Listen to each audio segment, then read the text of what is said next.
I've always been a big fan of beer. Always enjoyed trying new beers. Craft beer especially has been something that's always been part of my life growing up in Minnesota.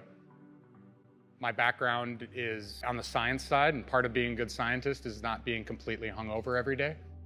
I wanted to try different beers but not have as much alcohol in them. But what I found was really lacking.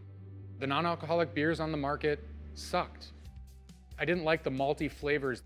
I didn't like the wateriness and the lack of hops, and quite frankly, just the lack of creativity that exists in the craft beer world. Coming to non-alcoholic craft beer really was about just getting those flavors I wanted that didn't exist in the NA world already. When I was in grad school, I decided I wanted to make a machine for making great non-alcoholic beer from all of the different great craft beers that are available out in the marketplace. I was using laboratory glassware and things that you wouldn't use in a food and beverage grade facility. So learning how to scale those processes up to make sure that we could produce beer at the rates that craft breweries need to be able to produce it at, those were some of the key challenges that we had early on. The usual perception when you say that you're starting a company to remove the alcohol from beer is, what the fuck are you doing that for?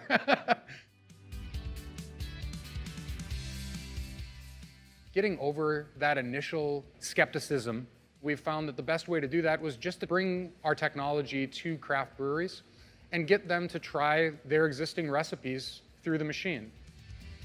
I was expecting something like a lot of the macro NAs you see out there that have a bad reputation for a good reason. They're not very good. The Na Helles was the one that we initially tried, and it just turned out fantastic. And I mean, the proof was in the pudding. It tasted great. Like, it blew away my expectations. One of the things that we see value in the NA space is the ability for a brewery like us to diversify our offerings a bit.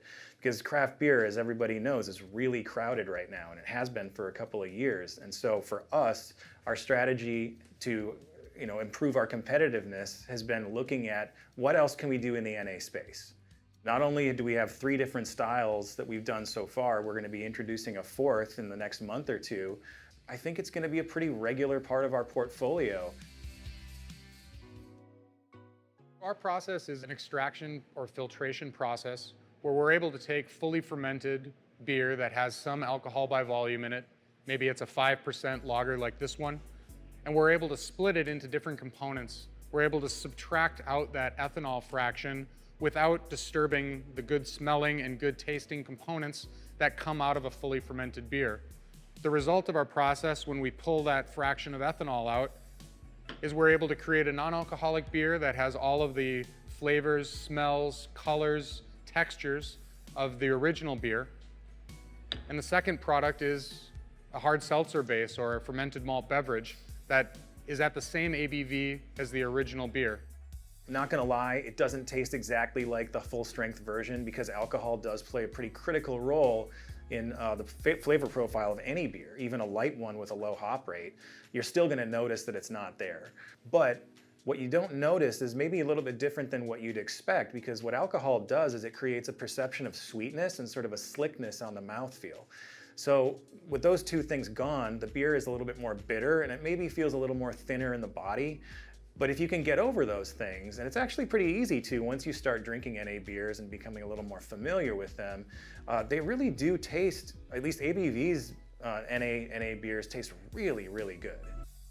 I think NA is here to stay, and I think that part of that is driven by the wellness consumer, but the other part has to do with the technology. I mean, ABV has created a really remarkable technology that results in NA beers that are just far and away better tasting than what we normally associate with NA beers. We're not only a manufacturer of equipment, but we're also a service provider in that wherever there's a machine around the country, people from other craft breweries can bring their beer to that location and process it through our machine. At any one of our partners in Colorado, in California, and even in Canada now, we're able to support not only that brewery that has our machine, but the neighborhood of craft breweries around that area are able to use that technology to make new NA craft styles.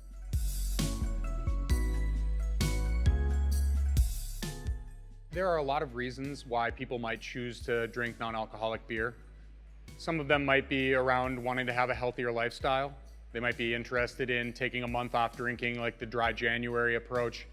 The community aspect is really important. As we all know, craft breweries and tap rooms provide a place for community, and making that community more inclusive to people who aren't just there to drink beer or who choose not to drink beer.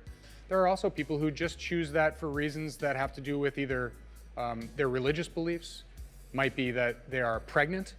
If you're a craft brewer, having access to that market of additional people who can drink your product is huge. The reason we built this company was to allow people to have access to that additional demographic and grow the total volume that craft brewers can sell in.